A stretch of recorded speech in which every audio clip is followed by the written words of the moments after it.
সকাল করবে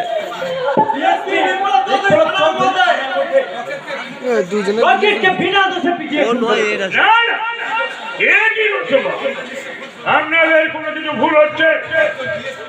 একজন ডিএসপি কখনো ফোন করিয়েছে।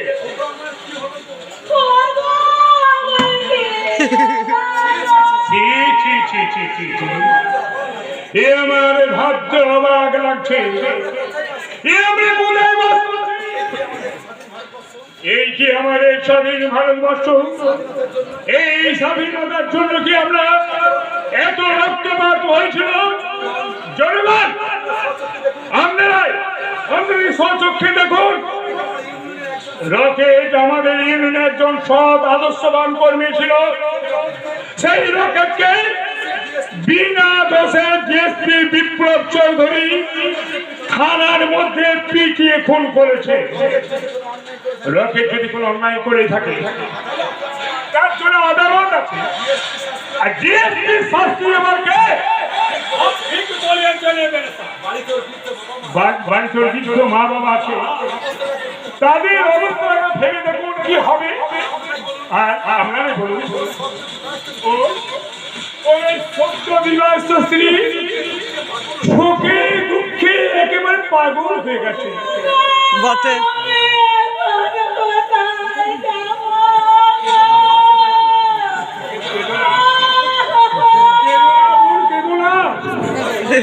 তোমার স্বামীর মৃত্যুর জন্য আমি 1 লক্ষ টাকা মঞ্জুর করে দিই।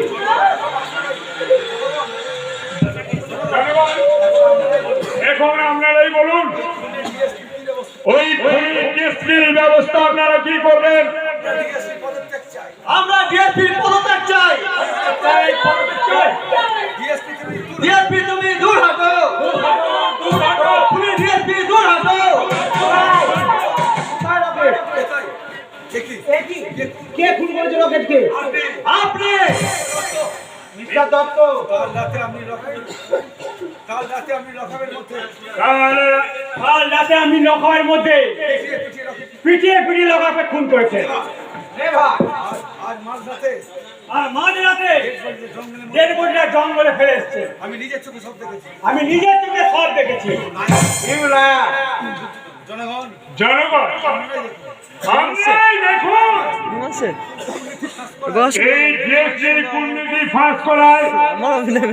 একজন আদর্শবান পুলিশ অফিসারকে হামলা হয়ে গেল। আর সিনিয়র অফিসারের চরিত্র যদি এরকম হয়, তাহলে জুনিয়র অফিসার তার কর্তব্য কিভাবে পালন করবে বলুন? আপনারা বিশ্বাস করুন, রকেটকে আমি গ্রেফতার করেছি ঠিকই, কিন্তু আমার সামান্য অনুপস্থিতিতে এই কুণাল দত্ত ওকে লকআপ থেকে বের করে দিয়েছে। মিথ্যে কথা। কে ফোন করেছে আমি জানি না। আমি আপনাদের কাছে 24 ঘন্টা সময় চাইছি। এর মধ্যে আমি রকেটের প্রকৃত খুনিকে টেনে বার করব। আপনারা আমায় 24 ঘন্টা সময় দিন। অবশ্যই ইনি দেশ ছেড়ে পালাবার প্ল্যান করছে। আমি এখানকার এই খুনি ডিএসপি বিচারের জন্য আপনাদের উপরই ভার দিয়ে দিলাম। আপনারা এই ডিএসপির বিচার করুন। আমরা এই খুনি ডিএসপির পদত্যাগ চাই। খুনি ডিএসপিকে মানছি না, মানবো না। তোমার সহিত সালাম পুলিশ ডিএসপি বিচার চাই, বিচার চাই, বিচার চাই, পুলিশ ডিএসপি বিচার চাই, বিচার চাই, বিচার চাই। তোমার সালাম ডিএসপি বিপ্লব চৌধুরী, ডিএসপি বিপ্লব চৌধুরী বড্ড বেশি মারামারি করেছিলে, বটে তাই তোমাকে একটু চাইছি গেলে। এখন যাও বাড়ি থেকে বিশ্রাম করো।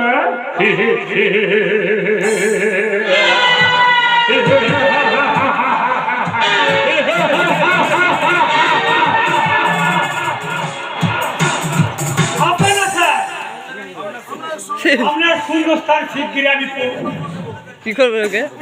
পূর্ণ করে দেবো।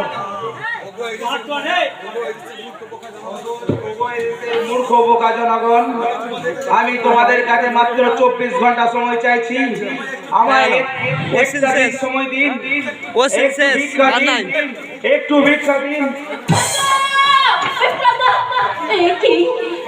তোমার কি অবস্থা হয়েছে? তোমার কি অবস্থা হয়েছে? মিথ্যা মানে সাই আমার সত্যের জোৎসনাকে গ্রাস করেছে চন্দ্রা। হোস আছে তাই তো আমার আদর্শ আজ হেরে গেছে। সেই জন্যই তো বলছি তুমি এই পুলিশের চাকরি ছেড়ে দাও, ছেড়ে দাও। কি বলছো চন্দ্রা? চাকরি আমি ছেড়ে দেবো? কেন দেবে না? যে দেশের আইনকে সত্যের পথে হাঁটতে গিয়ে হয়তো ঠিক করতে হয়, সেই আইনের সেবা করে কি লাভ? মজেদ খেয়ে পড়লেও আইন একদিন তার সমহিমায় উঠে দাঁড়াবি চন্দ্রা। হাজার মিথ্যের অন্ধকারে একটুখানি সত্যের আলো তুমি কি করে দেখাবে? কি করে দেখাবে? আলো যতই ক্ষীণ হোক তার ভ্রান্ত পথকে ঠিকই পথ দেখাবে চন্দ্রা। তাহলে তুমি এই পুলিশের চাকরি ছাড়বে না?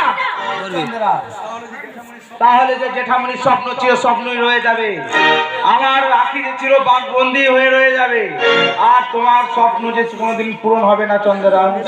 চাই না, চাই না আমি প্রতিশোধ। সব হারিয়ে আজ আমি তোমাকে পেয়েছি। তুমি যদি আমার জীবন থেকে হারিয়ে যাও, আমি যে বড় অসহায় হয়ে পড়বো। বিপ্লব তো বড় অসহায় করে। এমন করে তুমি আমায় দুর্বল করে দিও না চন্দ্রা। বিপ্লব চির দুর্বল, কারো ভালোবাসা সহজ রোধ করতে পারে না। বিপ্লব একবার ভাবো তো চন্দ্রা, যারা দিনের পর দিন নির্যাতিত হচ্ছে, যারা মরার মতো বেঁচে থেকেও শুধু চোখের জল ফেলছে, আমি ছাড়া তাদেরকে বাঁচাবে বলতে পারো কিন্তু চন্দ্রা? তারাই তো তোমাকে অবিশ্বাস করেছে।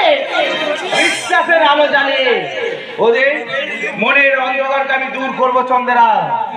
তুমি আমার পাশে থাকো চন্দ্রা। দেশবাসীর সামনে প্রমাণ করে দেব আইন কখনো ভীরু কাপুরুষ নয়। নিজেকে নির্দোষ প্রমাণ করে ওই দুর্যোধন গাঙ্গুলিকে পুরো গ্যাং থেকে আমি অ্যারেস্ট করবো। এবার আমি নতুন করে জেগে উঠলাম। বিপ্লব